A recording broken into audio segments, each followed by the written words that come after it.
আসসালামু আলাইকুম রহমতুল্লাহ। প্রিয় বন্ধুরা, জান্নাতি কি সন্তান জন্মাবে? জান্নাতিরা কিভাবে হুরদের সাথে সহবাস করবে? প্রথম উত্তর হলো, জান্নাতে সন্তান জন্মাবে। যদি আপনি চান তাহলে আপনি সন্তান নিতে পারবেন, আর সন্তানের বয়স হবে 33, আর আপনারও বয়স হবে 33। এখানে একটা প্রশ্ন থেকেই যায়, জান্নাতে যদি বীর্য নির্গত না হয় তাহলে সন্তান হবে কিভাবে? এর উত্তর শুনে আপনিও অবাক হয়ে যাবেন। তার আগে কিছু বিষয় ও ঘটনা, জান্নাতের বাজার, সেই ঘটনা সম্পর্কে আজ আমরা জানাবো, এবং তারপর জান্নাতে হুরদের সাথে সহবাস, সন্তান লাভ কিভাবে হবে সে সম্পর্কে জানাবো। তাই এই ভিডিওটি একটু ধৈর্য ধরে শুনুন, তাহলে অনেক কিছু অজানা বিষয়ে জানতে পারবেন ইনশাআল্লাহ। তাইবি হজরত সাইদ ইবনে মুসাইব রাদিয়াল্লাহু আনহু থেকে বর্ণিত, একদিন বাজারে হজরত আবু হুরায়রা রাদিয়াল্লাহু তাআলা আনহু তার সাথে দেখা হয়। তখন হজরত আবু হুরায়রা রাদিয়াল্লাহু তাআলা আনহু বললেন, আমি আল্লাহর কাছে প্রার্থনা করি যে আজকে যেমন মদিনার বাজারে আমাদের দুজনের দেখা হয়েছিল, তেমনি আল্লাহ চাইলে জান্নাতের বাজারে আমাদের দুজনের দেখা করাবেন। তখন সাইদ ইবনে মুসাইব রাদিয়াল্লাহু তাআলা আনহু জিজ্ঞেস করলেন, জান্নাতেও কি বাজার থাকবে? তখন আবু হুরায়রা রাদিয়াল্লাহু তাআলা আনহু বললেন, হ্যাঁ, আল্লাহর রাসূল সাল্লাল্লাহু আলাইহি সাল্লাম আমাকে বলেছেন, যখন জান্নাতি লোকেরা জান্নাতে প্রবেশ করবে তারা তাদের আমল ও শ্রেষ্ঠত্ব অনুযায়ী জান্নাতে বসবাস করবে। যার আমল যত উন্নত হবে জান্নাতে তার মর্যাদা তত উচ্চতর হবে ও তত উন্নত বাসস্থান ও গন্তব্যে বসবাস করবেন। তারপর শুক্রবারের দিনগুলোতে তারা সকলেই সেদিন তাদের রবের সামনে যাবে, যেদিন আল্লাহ তাআলা তাদের সামনে নিজের আরশ প্রকাশ করবেন জান্নাতবাসীদের দেখা দেওয়ার জন্য। জান্নাতের এক বাগানে তিনি উপস্থিত হবেন। এই বাগানে অনেকগুলো মিম্বার থাকবে, নূরের মিম্বার, হীরা জগতের মিম্বার, সোনা ও রূপার মিম্বার থাকবে। অর্থাৎ জান্নাতীদের মধ্যে যার যতটুকু মর্যাদা থাকবে সেই অনুযায়ী সকল মিম্বারে তারা আরোহণ করবেন। তাদের মধ্যে যে কম মর্যাদার সে কস্তুরী কফুরের মিম্বারের উপর বসবে, কিন্তু তারা এটা বুঝতে পারবে না যে মিম্বারে বসা লোকেরা তাদের চেয়ে উচ্চ মর্যাদা। আবু হুরায়রা রাদিয়াল্লাহু তাআলা আনহু জিজ্ঞেস করলেন, হে আল্লাহর রাসূল, আমরা কি সেদিন আমাদের রবকে দেখতে পাবো? তিনি বললেন, হ্যাঁ, অবশ্যই। দিনের বেলায় সূর্য এবং পূর্ণিমার রাতে চাঁদ দেখতে তোমার কি কোনো অসুবিধা হয়? জান্নাতীরা আল্লাহ তাআলাকে ঠিক সেইভাবে দেখতে পাবে। সেই সাক্ষাতেই এমন কেউ থাকবে না যার সাথে আমাদের প্রভু সমস্ত পর্দা তুলে সরাসরি কথা না বলবেন। মহান আল্লাহ তাআলা উপস্থিত লোকদের একজনকে সম্বোধন করবেন, হে অমুকের পুত্র অমুক, তোমার কি সেই দিনের কথা মনে আছে যেদিন তুমি এটা করেছিলে এবং করেছিলে? এই প্রশ্ন শুনে সেই বান্দা তার অপরাধ স্বীকার করবে এবং তখন সে ব্যক্তি বলবে, হে আমার প্রভু, আপনি কি সেই পাপের জন্য আমাকে ক্ষমা করে দেননি? আল্লাহ তাআলা বলবেন, নিশ্চয়ই, আমি তোমার সেসব গুনাহ মাফ করে দিয়েছি এবং তার ক্ষমার ফলস্বরূপ আজ তুমি এই পর্যায়ে পৌঁছেছ। এরপরে হঠাৎ একখণ্ড মেঘ এসে তাদেরকে ঢেকে দেবে, এমন সুগন্ধে ভরিয়ে দিবে যা আগে কখনো পায়নি। তখন আমাদের রব বলবেন যে, এই দিকে, এই জিনিসের দিকে আসো যা আমি তোমাদের মুহূর্তের জন্য যা প্রস্তুত করেছি, সেদিকে আসো এবং তোমার পছন্দ এবং তোমার ইচ্ছা অনুসারে যা চাও তা গ্রহণ করো।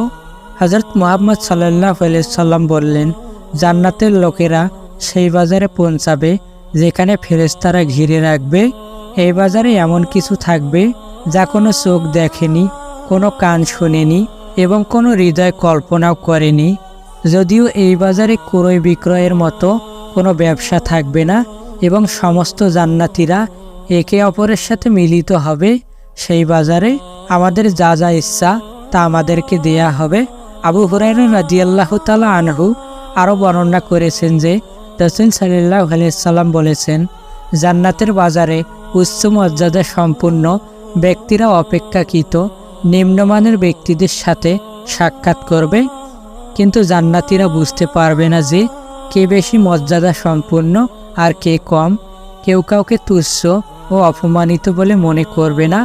এটা এই জন্য হবে যে জান্নাতীদের মধ্যে কারো অন্তরে অহংকার থাকবে না। তখন নবী করিম সাল্লাল্লাহু আলাইহি সাল্লাম বললেন, এরপর আমরা সবাই দ্রুত আমাদের প্রসাদ ও বাড়িতে ফিরে যাব এবং সেখানে আমাদের স্ত্রীরা আমাদের সাথে দেখা করবে। মারহাবা। প্রত্যেক স্ত্রী আমাদের ছেড়ে যাওয়ার সময় যে সৌন্দর্য ছিল, এই সময় আপনার সৌন্দর্য তার চেয়েও বেড়ে গেছে। তখন আমরা আমাদের স্ত্রীদেরকে বলবো, আজকে আমরা আমাদের রবের সাথে সাক্ষাৎ করার সৌভাগ্য অর্জন করেছি। ইসলামিক কিতাবসমূহে উল্লেখ আছে যে একজন নেককার মহিলা যদি সে বিবাহিত হয় তবে জান্নাতে সে তার নিজের স্বামীর সাথে থাকবে এবং তার স্বামীর সাথে থাকা হুরদের নেতা হবে এবং আল্লাহ এই মহিলাকে তাদের সকলের মধ্যে সবচেয়ে সুন্দর করে দিবেন। তারা একে অপরকে প্রচণ্ড ভালোবাসবে।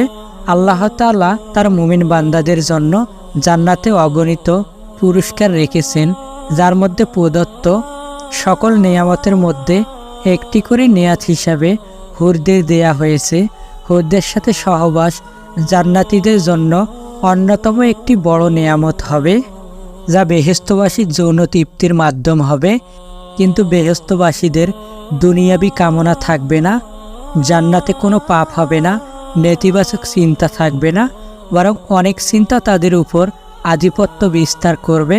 তাদের বিশুদ্ধ অনুভূতি এবং আকাঙ্ক্ষায় পরিণত হবে।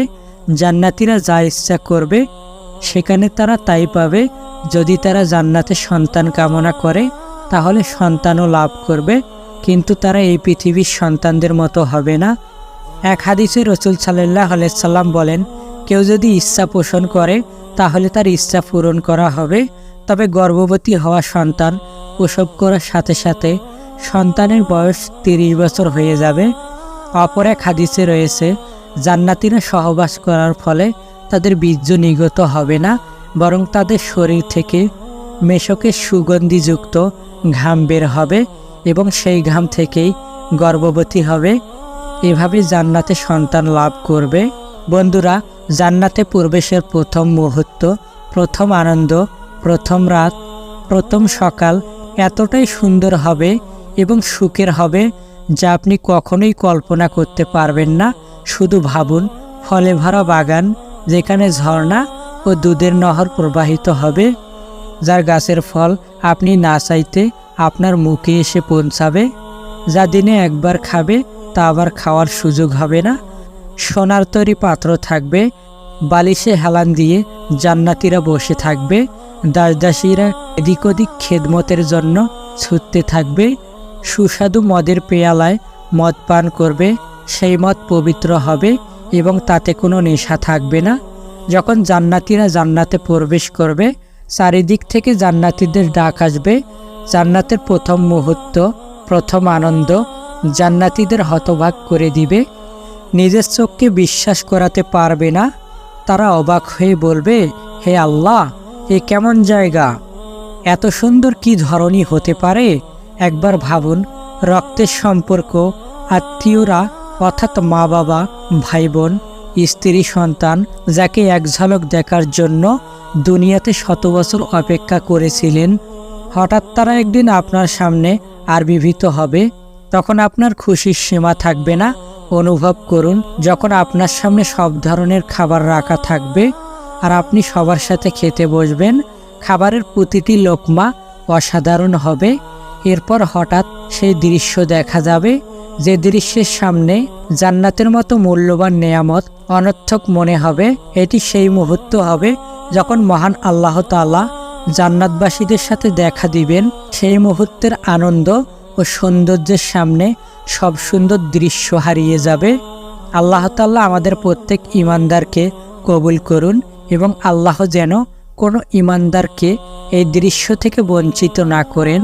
প্রিয় বন্ধুরা, ভিডিওটি কেমন লাগলো আমাদের জানাতে ভুলবেন না। আর এই ধরনের ইসলামিক ভিডিও পেতে বদলে যাবে সমাজ চ্যানেলটি সাবস্ক্রাইব করে আমাদের সঙ্গে থাকুন।